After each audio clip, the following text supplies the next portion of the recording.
According to data from the 2026 Appropriation Bill, the government has proposed to spend 6.04 billion naira on personnel costs for the Ajaokuta Steel Company Limited, even though the facility has remained non-operational for over 4 decades. Now, the total allocation to Ajaokuta for the 2026 fiscal year stands at 6.69 billion naira, with nearly 90% of that sum going entirely to salaries, a reflection of a state-owned enterprise that continues to exist on paper rather than through production. This revelation comes at a time when the government is introducing new tax reforms, urging citizens and businesses to shoulder high levies in the name of national development. This leaves many asking, how can taxpayers trust a system that continues to fund dormant projects while demanding more from struggling citizens? This contradiction highlights the need for deeper fiscal transparency and accountability, especially as government revenue measures expand under the new tax regime. Now, to help us examine this, we're joined by Economic and Public Affairs Analyst Duke Oputa. Good morning, and thank you very much for joining us. Thank you, and good morning to everybody. Why is Ajaokuta Steel Company, which has remained non-operational for decades, still receiving such a large budgetary allocation? Interesting. When I spoke with your researcher last night, I did point out to her that I really would not want to spend too much time on the allocation to Ajaokuta. Yes. For 2 reasons. One reason being, the first instance, that the amount in question, 6 billion naira, is insignificant in comparison to the actual total budget of 58 trillion. It's such a minuscule amount of money that, looking at it in terms of the efficiency of the fiscal measures and the budgetary process in Nigeria, it is unproductive. But nevertheless, it's important because it's an indication of the way that we handle projects, especially failed projects in Nigeria. Let me just point out that Ajaokuta is not the only failed project that is still gulping funds from the budget. There are several others. I mean, you've got the Nigerian Steel, for instance. You've got the Mambila project. You've got so many of them. The only difference is that Ajaokuta has been singled out and allocated a budgetary portion quite specifically that is visible. Most of the other ones are hidden within the ministries that actually regulate them. So you find that over 150 different projects in Nigeria that are failed that still get budget allocation. So when you sum them together, then it begins to make sense to talk about it. And I'm talking about maybe possibly over 1 trillion naira altogether. But nonetheless, I did say, I spoke with your researcher, and I suspect, I suggested that we should concentrate on looking at the areas in the budget that actually need to be examined and revised and improved in order to create better value for Nigerians. And I was looking mostly, in particular, the area of debts and debt servicing, especially with regard to deficits in the budgets.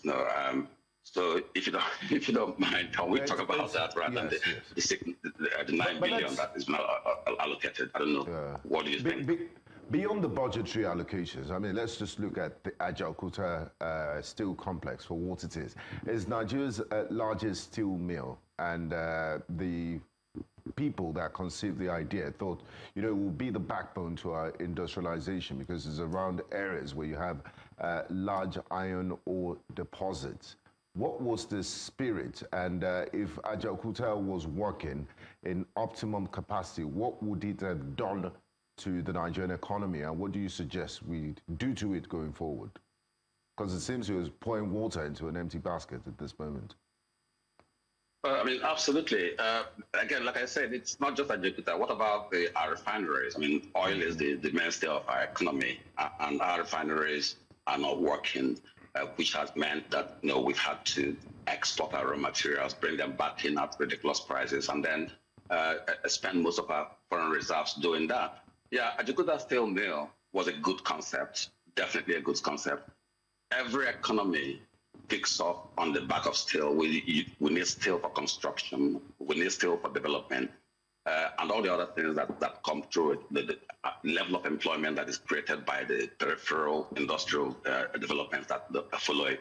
So it was a good project, but like everything else in Nigeria, we cannot look at it in isolation. We got to look at it in terms of the way the whole country is operating, the way we run our economy, the way we run our agriculture, the way we run our sports, the way we run everything in the country, the way we run our politics. So it has failed. And if it did succeed, as it suggests, Nigeria would be in a much better position, would be in a position to be able to produce our own industrial machinery, be in a position to reduce the importation that we spend a lot of money doing now. We are a country that is developing, so we need infrastructure. Infrastructure is the biggest component of our push to get industrialized. Without steel, we cannot do it. Importing steel is expensive, and we need to earn money elsewhere in order to do it. So it's a vital part of our economic progress. And yes, it needs to be revived. But the key question is, given the way it has been done, remember how old is the steel mills? It's about 3 or 4 decades old. So ultimately, it's very old technology. We've moved on. The world has moved on. Technology has improved. We are now in the age of artificial intelligence. So for us to be able to advance that infrastructure, it is important for us to look towards what is new in that industry, and that may mean having to completely start all over again and refresh, and to go back to the funding that is still going to Ajaokuta. The reason for that is precisely the fact that our government does not wish to be seen to have failed. Yes, the money that has been allocated, it's necessary, because if you want to keep that impression that we're still on the path to developing a steel industrial project, if we still want to give that impression politically, then there has to be staff on the ground to maintain it. There has to be, if you like, there are roads to maintain, there's electricity bills to be paid, and there's a small number of staff to be paid.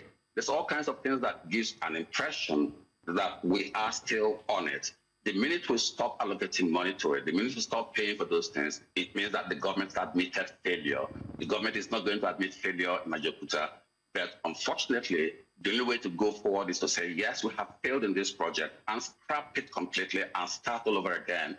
It is often cheaper and more efficient to build a new project than to keep pouring money into an old project that has failed. Even some of the spare parts that are needed to keep a place running today may not even be available.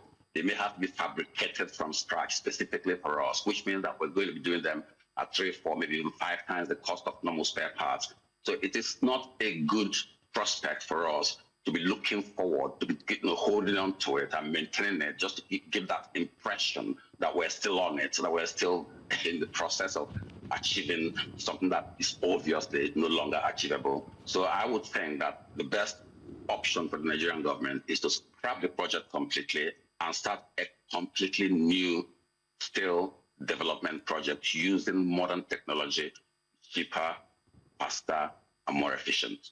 Well, we hope that the government is paying attention to that, and we'll take the feedback. Now, speaking about, let's move the conversation to another angle, because while many criticize what's been allocated to Ajaokuta Steel, and like you've mentioned, it's not just Ajaokuta Steel, several other projects that haven't yielded results. On the contrary, we're a country that has now implemented new tax reforms.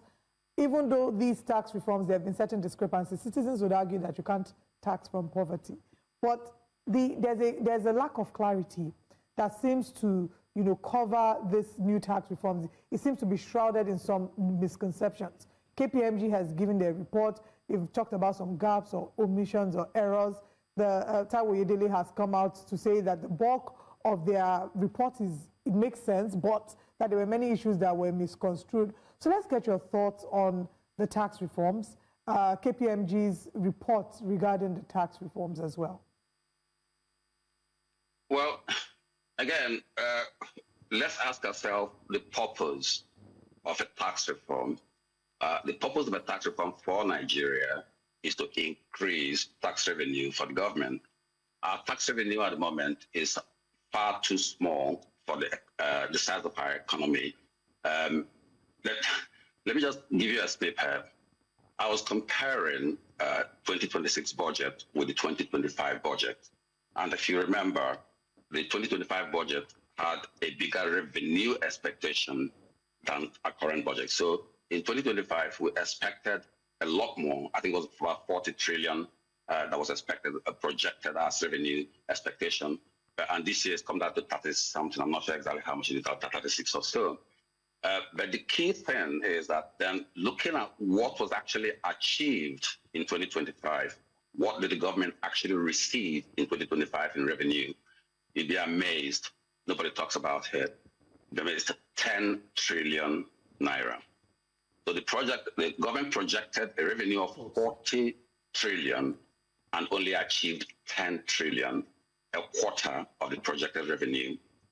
There lies the main problem, because the bottom line then is that there's a 30 trillion shortfall in government expectation, and that has to be taken, that has to be accounted for in one way or the other, either by reduced expenditure, mostly in capital projects, or indeed shifting those capital projects to the following fiscal year, 2026, which I think has happened in this particular case.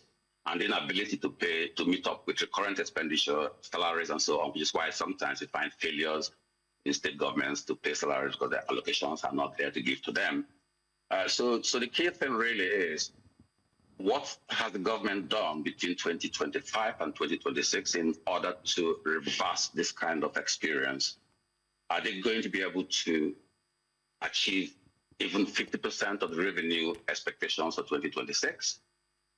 They haven't answered that. In fact, they haven't even addressed the issue, let alone answer it. And I would then ask you, if you are creating some changes in your tax regime, would it not be sensible to target ensuring that at least you are able to collect the revenue that is visible to you, beyond just trying to change the whole system? Because it's not the system that is the issue, it's the implementation. Nigeria has always had good laws in virtually every aspect of our social life. The problem with us is our inability to affect these laws, to implement them, to make them work for us.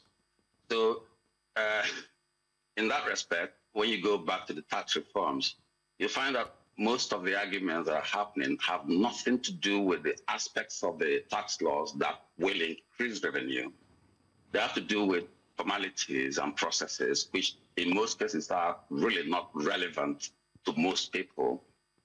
The issues that are being argued about, like, tax administration, oversight, all those things that, the federal legislature have approved, and now the executive are revising or omitting or inserting. All those things don't affect the ordinary taxpayer. The ordinary taxpayer in Nigeria, meaning the 85, 90 million Nigerian workers who pay their routine basic taxes, not the corporation taxes, not the VATs, but the personal income taxes. It doesn't affect them in any way at all. But this is where the government needs to be concentrating, because this is where the shortfall is. A PIT, which is the personal income tax, in most economies makes up the largest proportion of tax revenue for a government. In OECD countries, you are looking at between 25 to 30% of total tax revenue collected being personal income tax, whereas in Nigeria, that accounts for no more than 1 or 2%. So it's such a small amount, and as a result, the tax burden is borne by corporate tax, about 30%, VAT, and then all the other sales taxes that operate around the states. So the government needs to be looking backwards to collection of existing taxes based on existing laws, rather than revamping and bringing new laws and hoping that new laws will increase the revenue level, because it's not going to do that if the implementation level is the same as it has always been. We have a problem there. Let me give you some more snippets on that. Our tax to GDP ratio, our government says, is currently 13%. They're hoping to raise it to 18%. That is projection that they've made. And if you recognize that even in Africa, The average is around 17, 18% anyway, and that's among our peers. But if you look across the rest of the world, it ranges from 35% to, in some cases, even 50%. But what is curious is, again, the fact that our fiscal management is so poor that even information coming out of our government is sometimes totally and completely unreliable. If government is saying that we are pushing to 13% of GDP, the budget deficit is only 4%, only 4% of GDP. So if we're able to raise taxes by 4% of GDP, we can cover the budget deficit straight away. We don't need to borrow a single penny to run the government. If you can increase tax revenue by 4%, that will still bring us below Africa.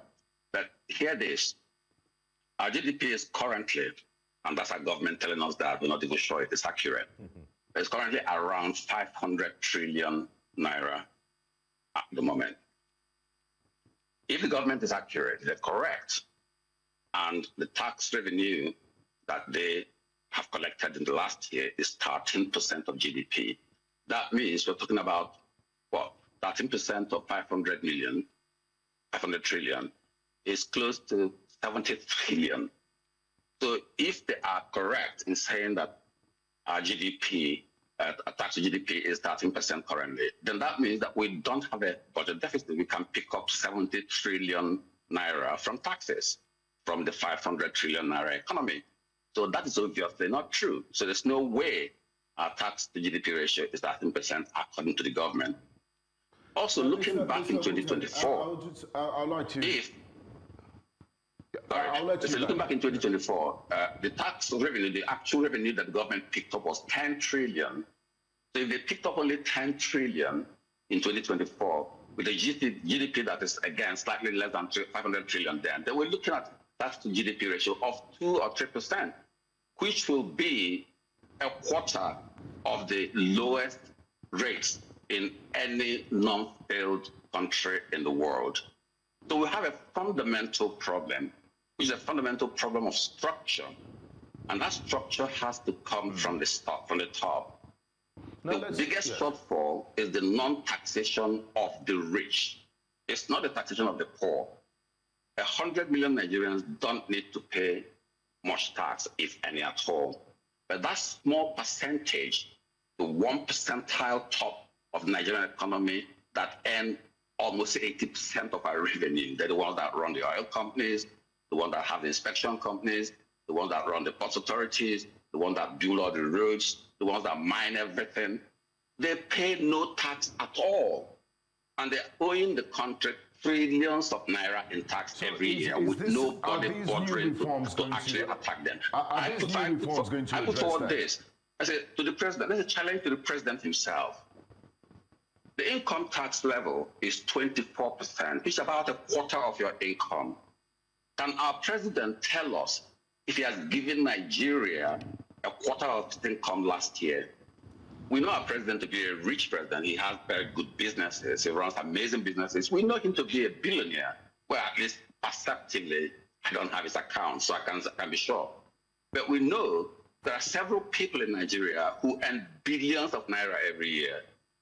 Can the government tell us the highest amount of tax paid by an individual in Nigeria last year?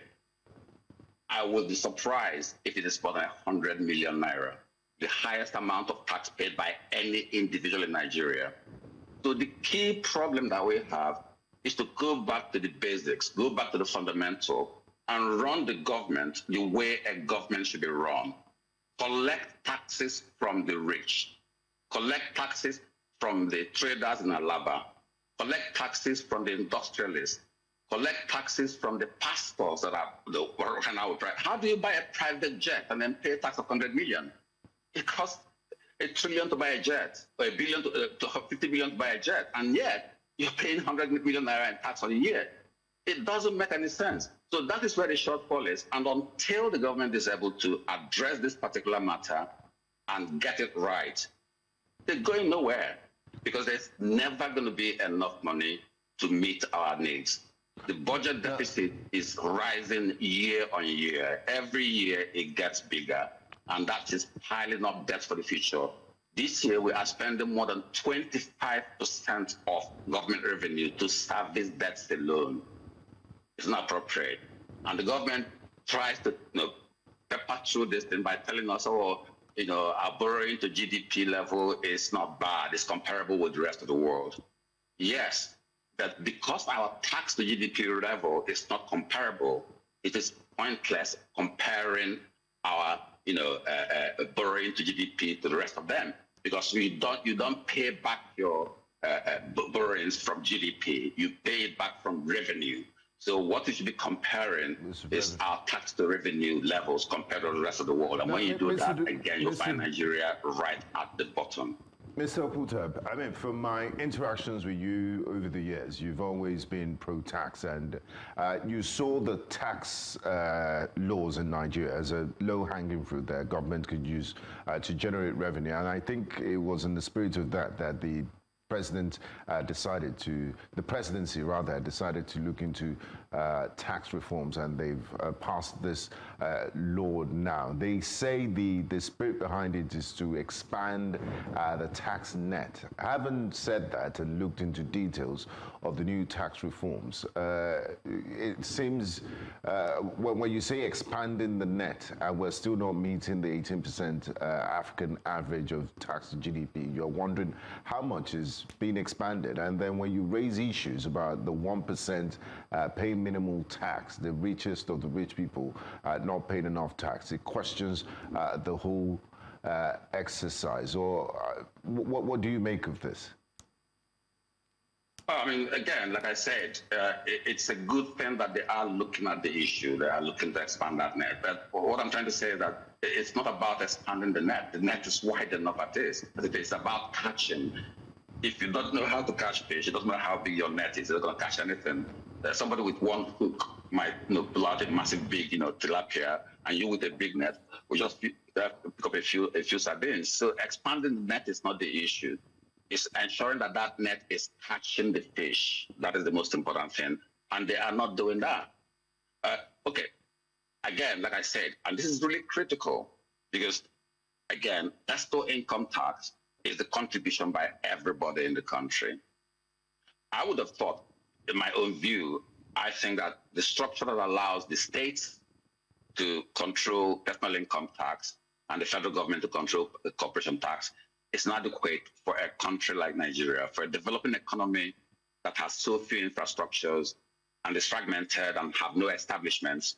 It would have been much better, in my view, if this tax review had shifted the personal income tax from state to federal and then find another way of reallocating it. The idea being that, for instance, right now, if I'm from Anambra State, if I live in Lagos, run a business in Onitsha, make money in Onitsha, where do you tax me? You tax me in Lagos State because I live in Lagos State. But I probably have a home in the East where I use resources from the state governments and have all kinds of other issues that require tax input into. So I pay my taxes in Lagos, and then I go back to my state, and my state is completely derelict. I have nothing there, and especially if half of my business is in, I don't know, Niue or Onitsha. So you have that anomaly, and that allows me as an individual to actually try to manipulate these things. I can declare one thing in Anambra State, declare something else in Lagos State.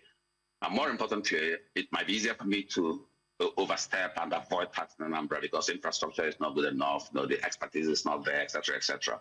So I would prefer to see a state where the federal government is responsible for income tax or personal income tax.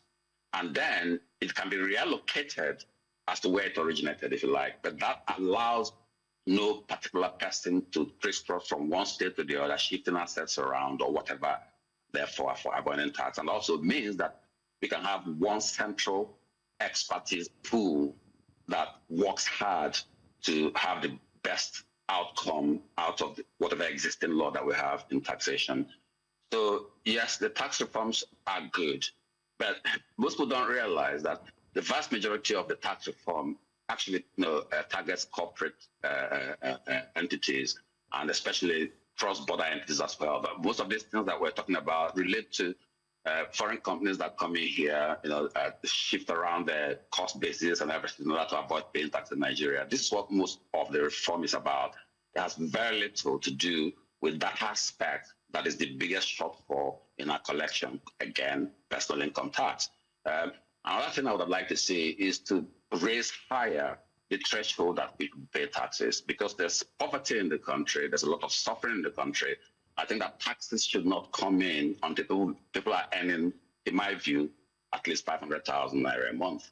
If you're not earning 500,000 naira a month, I don't see any reason why you should pay any taxes in Nigeria, because the government provides very little infrastructure, very little support for people, and they have to pay for everything themselves. So the revisions, I think, will still have to be done again. But it's a continuous thing. To be honest with you, tax bills should be an annual event. A tax bill should be revised every single year. A budget is effectively a new tax bill. So every year, in September, October, November, the government should be sitting down and looking at the tax for the last year and how effective it has been, and then make an effort to make it more efficient for the next year. So I think we've got some very competent people at the Treasury in Nigeria, and I have no reason to doubt that they will again be revisiting that tax bill come the end of this fiscal year. Well, we'll just wait and see how things turn out at the end of this fiscal year, like you said. Thank you, Mr. Oputa, for joining us this morning. Thank you. It's my pleasure.